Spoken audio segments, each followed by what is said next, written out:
Hey, everybody. This is Erik again, and we'll be talking about violated boundaries in terms of the emotional boundaries. Emotional boundaries have is a concept that helps me know what is my emotion and my emotional life and what is your emotional life. Where this lack of boundaries is I feel too much of your feelings or you feel too much of mine, or there are other aspects where I have mental boundary crossing where I tell you how to think, what to believe. I can't have the concept of you being having separate thoughts than mine. So we'll talk about this. The handout we're using, I will try to make available. And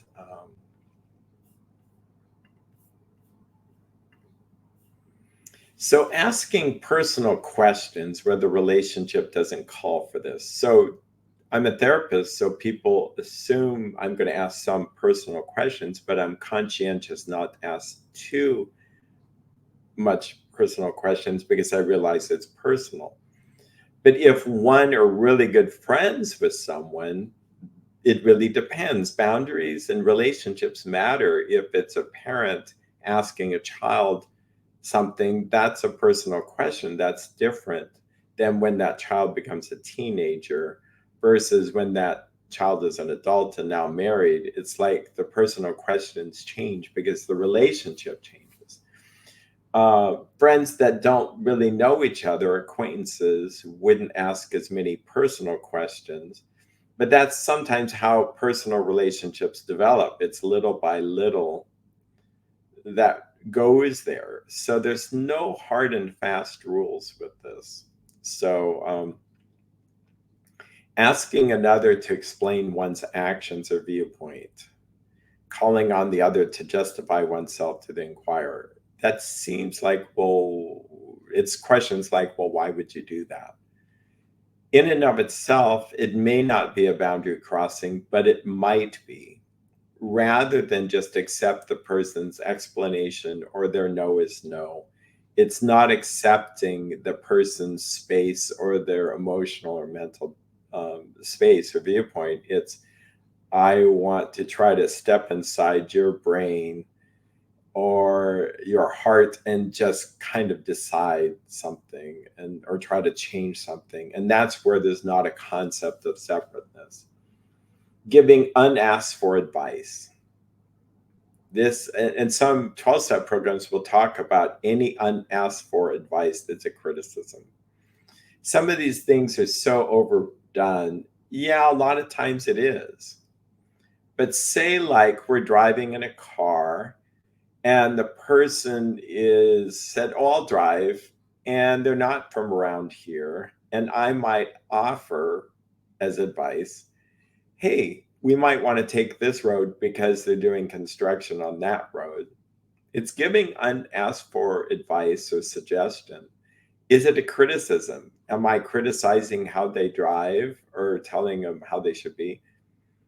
Maybe not in and of itself, but it could be, especially if the person's a traveler who's well acquainted with Google Maps and wants to drive the way they want to drive and they're well aware of this. So we live and learn by knowing where and when to give unasked for advice. But in general, telling someone how to drive, how to cook something, how to raise their children, you can see that the person doesn't see as their children are their children, not yours. And so why are you giving advice on that? And a lot of criticism is this. Now, what if a person is struggling with something and their behavior is affecting me, say like it's affecting where I'm at today? Well, that's not really giving unasked for advice. It's kind of saying, look, your behavior is affecting me, and I'm just trying to give you feedback as to how it does that. So, again, you'll get a sense of when boundaries are being crossed. It will feel not good. And you as you develop and get healthier, you might find yourself feeling not good if you stepped over someone's boundaries. No one's perfect. If I've stepped over boundaries, I apologize and just go on and really try not to do that again. Not respecting someone's else's religious beliefs, that's a misspelling there, sorry, values, ethics, expecting people to accept and affirm one's lifestyle and values. This expectation that you just have to accept this and that is really technically boundary crossing because it's trying to make someone's values fit your own. And it's actually quite selfish. Healthy is to understand not everybody's going to respect how I live my life, and that's okay.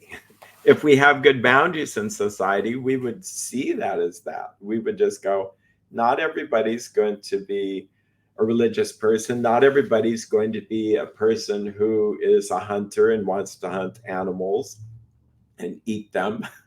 Not everybody's going to be a vegan or vegetarian. And to start superimposing and judging people is really a sign of immaturity, really. I'm not trying to be critical, but this is just my belief that as we mature, well, let's talk about this. As a child grows up, they really want the world to revolve around them and they want what they want. And they're very upset if they don't get that. And they can't believe that Mark doesn't like Legos and wants to play, with bicycles and ride doing jumps and stuff like that. But we accept that not everybody is me. There's a certain narcissistic quality that kids go through. And we learn that not everybody's me, and I'm okay with playing, Legos today. It may not be the most important thing to me, or, I can do this. If I really don't want to do something, that's okay too. And we have tolerance and understanding. And so with boundaries, not everybody's going to believe the same things, and not everybody's going to have the same beliefs in terms of politics and how things should be divided, you know, like economy and finances and things divided. So, with that, you'll find that people with good boundaries aren't having kind of anxiety around someone who has differences. And because it's kind of like they have shellac around them that it's not sticky. I guess I want to share the screen a different way here. Is that with less boundaries, it's almost like my shell around myself is tacky and whatever I'm near sticks. And no, I have to believe what they believe. Where it's like, no, we can rub up against each other, but things aren't going to stick. If they believe that, and I'll try to pick something that's not inflammatory, that the moon is being affecting us, and there's people that believe that, which I think it does, I'm okay with that. And if they want to chart things according to what the moon's doing, I had a person I worked with that said when the moon waxes or the moon wanes, she would do different things, like give things away and then gather things. And it's like, well, that's interesting. I find that good boundaries, you can actually find things interesting. Poor boundaries, I can't be near them. I don't even want to learn what they believe because whatever they believe would be what I'd have to believe because they are me. You see that stickiness factor. It's like, no, that's fine. Or if I had to confront and love and say, I'm sorry, this isn't working out, I don't worry too much about their feelings. If I'm too worried about their feelings, which are my feelings, because then there's a confusion of feelings, then I can't confront. I can't share the truth of what I see things, and seeing my perception is just my perception, and it make it difficult to give feedback. So boundaries are great. You'll actually get closer to people when you have good boundary system. You can have nice conversations, and people with poor boundary systems, they can't get along well. Telling another what one thinks of another's behavior when it does not affect the speaker. So telling people about their behaviors, and it really doesn't affect you, is kind of meddling. It's stepping over. It'd be like us telling what another country should do with their laws and their economy when it really doesn't affect America. I find that a lot of learning about boundaries relates at a political, geographical level. If we don't really know where we and another country begin or end, then we're never sure whose rules to follow. That also gives that country a sense of identity. Listening to phone conversations, reading texts, emails. I sometimes have clients that want, this is a really good point to point out, is that they want to share an email that a spouse wrote, and then maybe they're fighting through email, which is, or text, which is really an unfortunate thing. I said, well, don't share this, because think about it this way: was that intended for someone else to read? And some people go, well, my belief system is if I give you a letter, you can share it with whoever you want to share it with. Others feel like, well, I meant that letter for you, not 10 people to have it criticized. So again, the closed boundary system is much more private. The open boundary system is, if you share it with me, I'm going to share it with my wife, I'll share it with this person. I think boundaries also, in and of itself, texting is invading kind of a space. Like I may be busy doing something and it's an interruption. So interruptions in and of themselves are boundary crossing. If someone came into the room quickly and said, get out, there's a fire, that's interrupting my boundary space. It's interrupting what I'm doing here. It may be important to listen to because there could be a fire. I learned something that's really pretty profound about interrupting. And the interrupter, there's two things with someone who's interrupting. One is they're clearly not listening to what you're saying because they're thinking of what they're going to say. Two is what they feel they have to share is more important than what you have to say. And it's really, really true. Even with the person who interrupts our conversation, it's not really a conversation, but I'm sharing one way. They come in and they say fire. It's clearly not listening to that I'm talking with you. And second of all, it says that what they have to say is more important. So it's not that interruptions in and of themselves are evil. It's just important to know that that's what's going on. So if you're in conversation with someone and they interrupt a lot, it's important to understand that perhaps they're not really listening to what you have to say. They want to say what they want to say, and that's more important than what you have to say. And that would be kind of a boundary crossing where healthy conversations, there's a give and a receiving back and forth of information. Reading diaries, letters, personal things, telling another person what God wants that person to do. This happens in some Christian circles, but it's really a strange thing.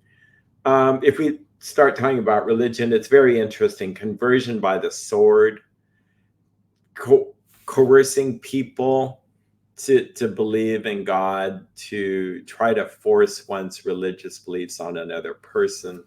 All that is boundary crossing. And it's never really worked well. This is my personal belief that God is not a God who has no boundaries. He doesn't force us to do anything. In fact, a question often people ask is, well, why is there evil in the world? Because God has good boundaries. He doesn't manipulate us into following him, and people have choices. So that very sense of choice is so God-given. And that's why when a small child is beginning to grow up, they start to all of a sudden have that sense of choice that I want to do this. My parents might not want me to, but I want to do this. I want to play with the cat and the dinner table, or I want to have chocolate, or I want to have, I want that sense of wanting, where before they kind of wanted whatever mom wanted. But as they separate, they begin to have separate ideas, and their brain is developing, their personality is developing. And if it's not allowed to develop, parents can still set a limit, saying, no, I don't want you to eat chocolate for breakfast. I don't want you to play with the cat on the dinner table. And I don't want you to play with electricity. You'll get harmed by that. A child has that choice.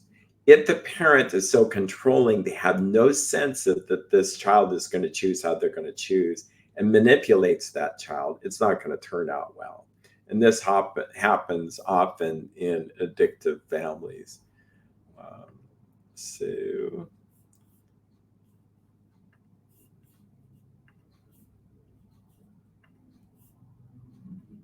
repeating confidential information, just in and of itself, I think of it as it's not my story to tell.